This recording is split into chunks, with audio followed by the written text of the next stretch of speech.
Beberapa hari yang lalu, Prabowo Subianto dalam pidatonya secara terbuka menyatakan mendukung terkait dengan rancangan undang-undang perampasan aset. Oleh karena itu, kita tinggal tunggu bagaimana komitmen kawan-kawan di DPR, kawan-kawan yang ada di Senayan untuk melihat sejauh mana sebenarnya urgensi rancangan undang-undang perampasan aset ini untuk segera bisa diwujudkan. Bismillahirrahmanirrahim. Assalamualaikum warahmatullahi wabarakatuh. Kali ini saya mau bicara tentang pernyataan Presiden Republik Indonesia Prabowo Subianto sekaligus menegaskan komitmen bahwa Prabowo sangat mendukung bagaimana perampasan terkait dengan aset-aset koruptor. Jadi dalam perayaan Hari Buruh Internasional atau yang sering juga disebut dengan May Day, beberapa hari yang lalu Prabowo Subianto dalam pidatonya secara terbuka menyatakan mendukung terkait dengan rancangan undang-undang perampasan aset. Jadi ini sebenarnya adalah pernyataan yang kesekian kalinya yang disampaikan oleh Prabowo Subianto bahwa persoalan perampasan aset bahwa terkait dengan koruptor supaya dimiskinkan itu adalah masalah yang cukup serius. Bahkan di berbagai event-event penting, di berbagai forum-forum penting, Prabowo Subianto berulang kali mengatakan bahwa salah satu persoalan yang terpenting di negara kita hari ini adalah persoalan korupsi. Bahkan dulu sebelum jadi presiden, Prabowo Subianto selalu mengatakan APBN negara kita, postur anggaran kita itu selalu bocor, bocor, dan bocor. Itu tentu tidak terlepas dari perilaku korup yang dimiliki oleh pejabat-pejabat publik di semua lini di negara kita.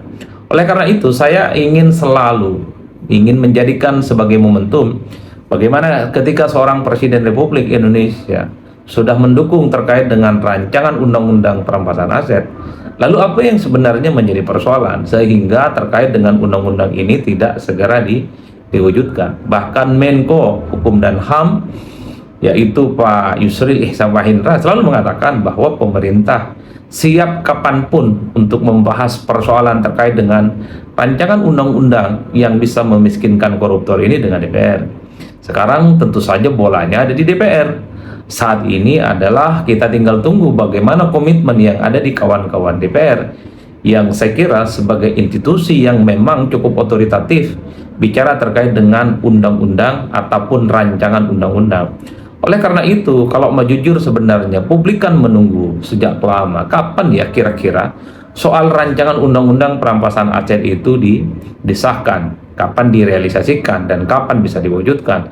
Karena ini selalu dijadikan sebagai ukuran bagaimana komitmen, bagaimana prinsip, bagaimana keseriusan untuk memiskinkan para perilaku korup ataupun memiskinkan para koruptor itu betul-betul dilakukan, bukan hanya sebatas gimmick, bukan hanya sebatas retorika, bukan hanya sebatas omong-omong. Coba bisa kita bayangkan, seorang Presiden Republik Indonesia, dalam hal ini juga pemerintah, sudah siap dan mendukung bagaimana rancangan terkait dengan perampasan aset itu untuk segera dilanjutkan. Saat ini tentu publik sedang menunggu bagaimana komitmen yang ada di DPR.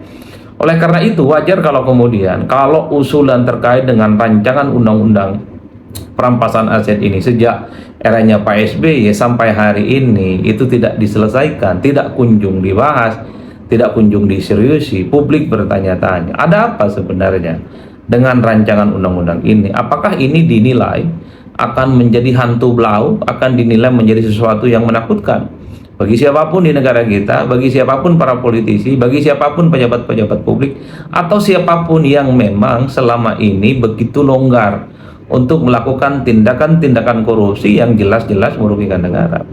Saya selalu mengatakan koruptor itu tidak pernah takut dengan penjara sepanjang mereka itu tidak dimiskinkan kekayaannya. Satu-satunya yang ditakuti oleh koruptor itu kalau kekayaan mereka disita. Jadi apa yang mereka curi, apa yang mereka ambil dari negara kemudian diambil lagi oleh negara, itulah yang kemudian ditakuti. Karena hakikat dari seorang koruptor itu adalah memperkaya diri, menumpuk dan mengakumulasi modal. Kalau modalnya, kalau asetnya, kalau uangnya, kalau kekayaannya itu diambil oleh negara, kalau dia terbukti melakukan tindakan korupsi, itulah yang saya kira sebenarnya ditakuti oleh para koruptor. Kenapa saya sebut koruptor itu tidak pernah takut dengan penjara? Ya karena memang sudah banyak contoh bahwa perilaku-perilaku korup yang merugikan negara miliaran, ratus miliar, bahkan triliunan, itu vonis hukumnya tidak seberapa. Beberapa tahun sudah lepas misalnya, setelah itu kekayaan mereka masih aman dan bisa menikmati sampai lanjut usia dan bahkan bisa dinikmati oleh turunan-turunan selanjutnya. Inilah tentu yang kemudian menjadi ironi. Oleh karena itu, kalau ke depan misalnya tak ada pembahasan yang cukup serius terkait dengan undang-undang perampasan aset, ya tentu wajar kalau kemudian publik mengatakan, ini hanya sebatas omon-omon nih para politisi yang ada di Senayan. Bayangkan, Presiden Republik Indonesia sudah berulang kali menyatakan bagaimana komitmen dan kemauannya untuk memberantas korupsi, memberikan efek jera dan mereka itu supaya tidak mengulangi untuk terus merongrong keuangan negara. Ketika seorang presiden, ketika pemerintah siap 24 jam untuk bicara tentang rancangan undang-undang perampasan aset seperti yang disampaikan oleh Pak Yusril mengatakan kapan saja pemerintah itu siap berdialog dan berdiskusi dan membahas terkait dengan undang-undang yang kemudian merampas para aset-aset koruptor itu. Karenanya ke depan sebenarnya bola terkait dengan rancangan undang-undang perampasan aset ini ada di kawan-kawan DPR di sana. Ya tinggal tunggu apakah rancangan undang-undang soal perampasan aset ini tahun 2025 akan masuk prolegnas, program legislasi nasional. Jadi program legislasi nasional itu adalah legislasi yang dianggap prioritas. Tapi rasanya tahun 2025 ini tidak ada rancangan undang-undang yang terkait dengan perampasan aset. Ya oke lah, kita berharap mungkin tahun depan rancangan terkait dengan undang-undang perampasan aset itu paling telat sudah masuk prioritas dan kemudian akan disegerakan sebagai undang-undang yang urgen supaya para koruptor itu tak lagi melakukan tindakan-tindakan jahat yang kemudian merugikan negara. Karena pada saat yang bersamaan kan publik selalu bertanya-tanya, kenapa ya rancangan undang-undang perampasan aset ini lama betul? Siapa sih yang sebenarnya merasa takut dan kemudian merasa dirugikan? Karena pada saat yang bersamaan begitu banyak undang-undang yang sebenarnya bisa dikebut dalam waktu singkat yang sesingkat-singkatnya oleh kawan-kawan DPR.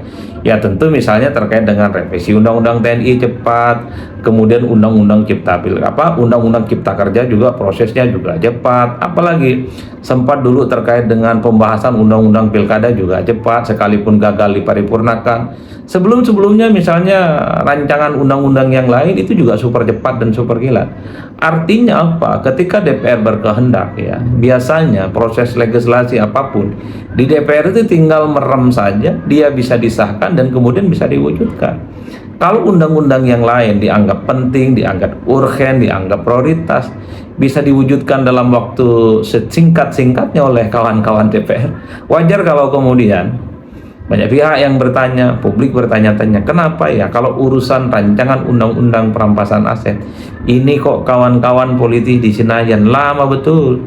Ini kan diusulkan sejak zaman SBY, kemudian tidak pernah kunjung selesai di pemerintahan Pak Jokowi, dan harapan terbesarnya tentu di pemerintahan Pak Prabowo Subianto, di mana Pak Prabowo sudah menunjukkan komitmennya bahwa setuju terkait dengan rancangan undang-undang perampasan aset.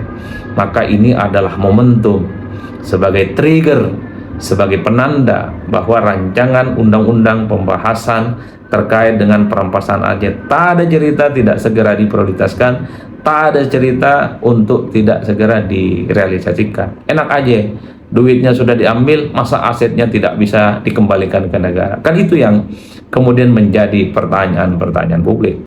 Oleh karena itu kita tinggal tunggu bagaimana komitmen kawan-kawan di DPR, kawan-kawan yang ada di Senayan untuk melihat sejauh mana sebenarnya urgensi rancangan undang-undang perampasan aset ini untuk segera bisa diwujudkan. Padahal kalau mau jujur, per hari ini semua fraksi, semua kekuatan politik yang ada di DPR itu menyatu.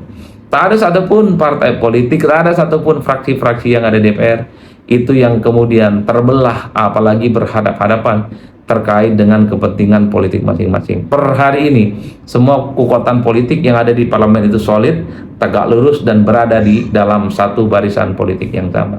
Pertanyaannya adalah kapan kira-kira rancangan undang-undang perampasan aset ini segera diwujudkan? Ayo dong.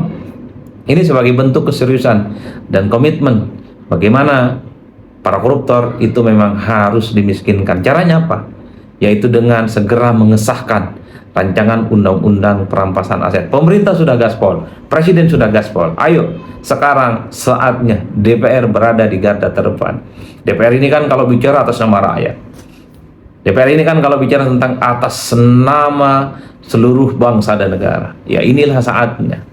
Bagaimana atas nama bangsa, atas nama rakyat, diselamatkanlah uang negara itu dari para koruptor-koruptor yang jelas-jelas selama ini selalu merugikan negara. Saya kira di situ. Salam politik Syaun-Syaun pastinya mantap, semantap mantapnya.